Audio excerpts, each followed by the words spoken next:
اعوذ باللہ من الشیطان الرجیم بسم اللہ الرحمن الرحیم رب اشرح لی صدری ویسر لی امری واحلل عقدۃ من لسانی یفقہوا قولی۔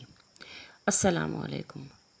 بسم اللہ الرحمن الرحیم سورہ فلق 30ویں پارے میں ہے، مکی صورت ہے، اس میں 5 آیتیں ہیں۔ قل اعوذ برب الفلق، کہہ دیجئے کہ میں صبح کے رب کی پناہ میں آتا ہوں۔ فلق کے معنی صبح کے ہیں۔ جس طرح اللہ رات کے اندھیروں کو ختم کر کے دن کی روشنی لا سکتا ہے، اسی طرح خوف اور دہشت کو دور کر کے پناہ مانگنے والے کو امن بھی دے سکتا ہے۔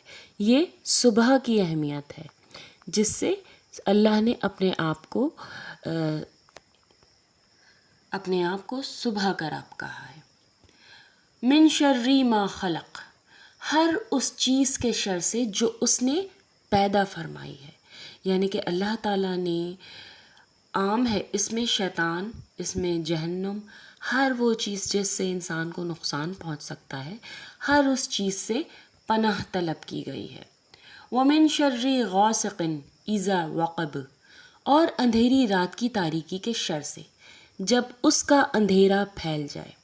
رات کے اندھیرے میں ہی خطرناک درندے اپنی کچھاروں سے نکلتے ہیں، موذی جانور اپنے بلوں سے نکلتے ہیں، اسی طرح جرائم پیشہ افراد اپنے ارادوں کو عملی جامہ پہنانے کے لیے نکلتے ہیں، اور ان الفاظ کے ذریعے ان تمام چیزوں سے، ان تمام شر دینے والی چیزوں سے جو اللہ نے ہی پیدا فرمائی ہیں، پناہ طلب کی گئی ہے۔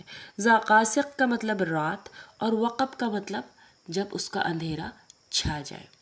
وَمِن شَرِّ النَّفَّاثَاتِ فِي الْعُقَدِ، اور گرہ لگا کر ان میں پھونک مارنے والیوں کے شر سے۔ یہاں اس سے مراد گرہوں میں پھونکنے والیاں، اس سے مراد جادو کا کالا عمل ہے، اور وہ مرد اور عورتیں دونوں ہیں جو جادو کرتے ہیں۔ جادو اللہ نے حرام قرار دیا ہے کیونکہ وہ دوسروں کو صرف اور صرف نقصان ہی پہنچاتا ہے، یعنی اس میں جادوگروں کی شرارت سے بھی پناہ مانگی گئی ہے۔